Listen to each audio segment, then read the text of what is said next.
जंग साहब, इन दिनों जो एक नई तरह का जो मतलब एक बयानबाजी कहें या आरोप प्रत्यारोप का दौर जो चल रहा है, अभी हाल ही में इसी दौरान रणदीप सिंह सुरजेवाला हैं जो राज्यसभा सदस्य हैं, उन्होंने नायब सिंह सैनी जी को एक्सीडेंटल मुख्यमंत्री कहा है। आप इस जो सारी बात को किस तरह से लेते हैं? देखिए, मुझे इतिहास याद आ गया सुरजेवाला जी को। आप सबने देखी होगी, एक फिल्म है एक्सीडेंटल प्राइम मिनिस्टर, और ये मनमोहन सिंह जी के बारे में है। और उनको ऐसा कहा गया था, शायद उनकी ज़बान पर वही शब्द चढ़ा हुआ था, और इस तरह से मुझे लगता है कि वो एक गलती कर गए। उन्होंने नायब जी पे कहते कहते कांग्रेस पर ही एक तरह से उन्होंने कथन कर दिया है। नायब सिंह जी तो मैं कहूँगा कि एक चुने हुए मुख्यमंत्री, और पूरे प्रदेश के 2024 के चुनाव में हर विधानसभा में जाकर जनसभा करके और अपने ऊपर जनादेश लेने वाले मुख्यमंत्री के रूप में। जरूर कांग्रेस के प्रधानमंत्री ऐसे थे कि जिनकी सभाएं नहीं होती थी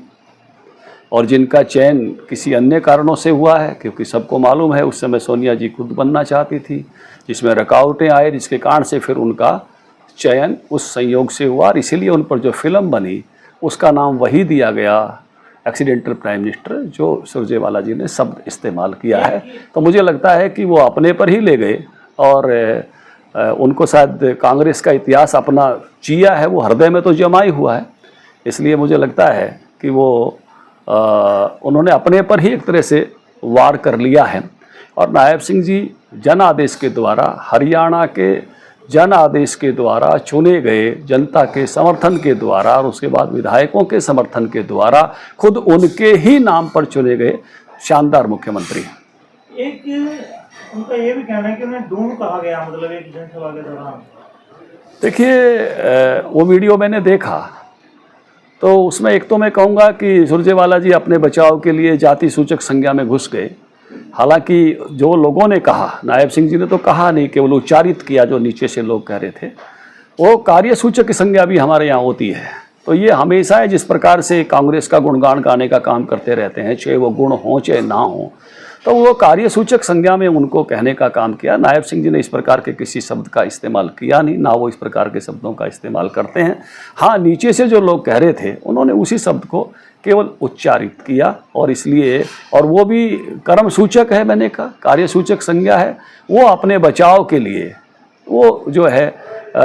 इसको जाति सूचक संज्ञा की तरफ ले जाने का प्रयास कर रहे हैं सुरजेवाला जी। लेकिन सब समझते हैं लोग कि कौन सी बात किस रूप में कही गई है, और खुद मुख्यमंत्री जी के द्वारा ऐसा कोई शब्द अपना उनका मौलिक शब्द नहीं है, केवल नीचे से लोग बोल रहे थे, वही एक तरह से उच्चारित थे। तो इसमें खेद व्यक्त करने जैसी कोई बात नहीं, मुझे लगता नहीं कि उन्होंने कोई इस तरह की बात कही कि जिसको आप ये कहोगे, जैसे हम हर प्रकार के लोग अलग अलग प्रकार के काम करते हैं। आप ज़्यादा हिसाब किताब करोगे तो हो सकता है कोई आपको कहे कि आप क्यों जो है व्यापारी बने, वो व्यापारी कास्ट भी है, व्यापारी व्यवसाय भी है। आप कोई ज़्यादा खेती विषय का बात करने लगोगे तो शायद कोई कहने लगे कि क्यों आज तो बड़े किसान बने हुए हो, वो उसमें किसान में कुछ जाति वर्ग भी आते हैं, एक वर्ग भी है। आप ज़्यादा ज्योतिष वगैरह की और की बात करने लगोगे, मुहूर्त की, तो शायद कोई कहे कि क्यों जो है ब्राह्मण बने हुए हो, वो एक वर्ग भी है और एक जाति भी है। तो लोगों ने भी जो कहा वो उनको जाति उसमें नहीं कहा, उनको कार्य सूचक में उसमें कहा, कार्य सूचक संज्ञा में कहा, और इसलिए वो उसको अपने उसके लिए, अपनी डिफेंस के लिए, अपने आप को मैं कहूँगा कि ये बनाने के लिए कि मैं बड़ा ये हूँ,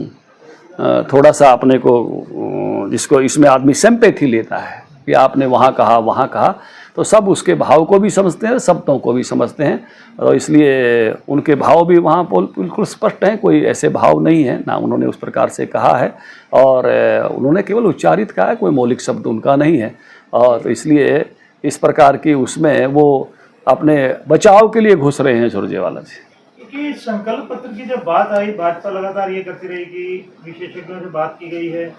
और इसमें जो आर्थिक आधार है उसी पैमाने पर जो है किया जा रहा है, बात कही है। पहले तो आप आज बात उठाई है, और मुझे इस बात की 2 दिन से, जब से खड़गे जी ने ये कहा, तो मुझे लगा कि कांग्रेस पार्टी को रियलाइजेशन हुआ है। संकल्प पत्र जब जारी किया हमने तब भी कहा था, संकल्प पत्र बना रहे थे तब भी कहा था, उनके पिछले संकल्प पत्रों पे भी कहा था कि कांग्रेस पार्टी और कई सारी पार्टियां बजट के बिना अनुपात के अपनी घोषणाएं करती हैं और जनादेश लूट ले जाती हैं, बाद में उसको पूरा नहीं कर पाती तो सरकारें रिपीट नहीं होती। और इसी बात को अब कांग्रेस के अध्यक्ष खड़गे जी ने स्वीकार कर लिया है। मैं कहूँगा कि ये एक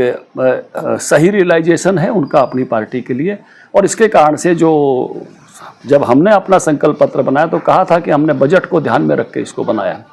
और इसलिए बाकी सब दलों को भी अब इस बात को समझना चाहिए कि झूठी घोषणाओं के आधार पर वो सत्ताओं में आ तो सकते हैं लेकिन रिपीट नहीं कर सकते। और ये रियलाइजेशन होना, मैं कहूँगा कि जिस बात को हमने पहले उठाया इस बात को और बहुत ही प्रखरता के साथ कहा इस बात को, आज कांग्रेस को रियलाइजेशन हुआ है, ये अच्छी बात है। मतलब जमीन पर आना शुरू हो जाएगा। देखिए ये तो जो भी मैं कहूँगा कि बहुत सारी चीज़ों का एक कैलेंडर इंटरनली लेके चले हुए हैं और उसमें कुछ चीज़ों को 100 दिन में पूरा करने का भी उसमें जब बातचीत हुई अंदर, हमने हालांकि उसको अनाउंस नहीं किया, नहीं तो बाकी चीज़ों के लिए भी हो सकता है कि भाई ये 100 दिन में क्यों नहीं, सरकार की बजट और बाकी चीज़ों के साथ अपनी प्राथमिकताएं होती है। तो मैं ये मानता हूँ कि पहले 100 दिन में बहुत सारी चीज़ें आपको ज़मीन पर दिखाई देंगी।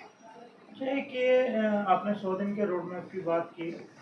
2100 रुपये जो महिलाओं को देने की बात थी, महिलाएं अब इंतजार भी कर रहे हैं, विपक्षी दल भी लगातार अब ये बात कर रहे हैं कि 2100 रुपये कब से मिलने शुरू होंगे। नहीं, निश्चित रूप से इसका उत्तर तो जो है मैं कहूँगा कि मैं पार्टी का राष्ट्रीय सचिव हूँ, लेकिन सरकार में बैठे हुए लोगों की योजना और कैलेंडर उनके पास होगा, इतनी जल्दी प्रारंभ कर सकते हैं। लेकिन निश्चित रूप से मैं कहूँगा कि जो घोषणाएं हैं वो सब पूरी होंगी। तो आपको लगता है कि जो नायब सिंह सरकार है अब एक्शन मोड में है? नहीं, निश्चित रूप से मुख्यमंत्री खूब दौड़ रहे हैं, अच्छा काम कर रहे हैं, भर्तियों वाला काम बहुत अच्छा हुआ, खरीद अच्छी हो रही है अनाज की सब स्थानों पर, तो एक त्यौहार भी बहुत अच्छा गया है, पूरा प्रदेश एक स्मूथ मोड में है। सर, जो घोषणा पत्र है भाजपा का, तो आमतौर पर सियासी मतलब माहौल में घोषणाएं कर दी जाती हैं, तो इसके फाइनेंशियल इम्प्लीकेशन, इसकी भी क्या कोई भाजपा तैयारी करती है? हमेशा करती है। पहले भी मैंने घोषणा पत्र 2019 का तैयारी करने का दायित्व मेरे पे था, केंद्रीय चुनाव पत्र घोषणा पत्र की कमेटी में भी मैं था, और अभी भी ये घोषणा पत्र आपको मालूम है कि अध्यक्षता उसकी मेरे जुम्मे थी। हम हमेशा बजटीय प्रावधानों को ध्यान में रखकर ही आगे बढ़ते हैं कि कितनी चीज़ों को कैसे कैसे पूरा किया जा सकता है। तो और इसकी अब स्वीकृति कांग्रेस ने भी मान ली है कि वो झूठे घोषणा पत्र अनाउंस करती थी, झूठे वादे करती थी, झूठी गारंटियाँ देती थी, जिसके कारण से वो सरकार को परेशानियाँ और रिपीट नहीं हो पा रही हैं, ये खड़गे जी ने भी स्वीकार कर लिया है।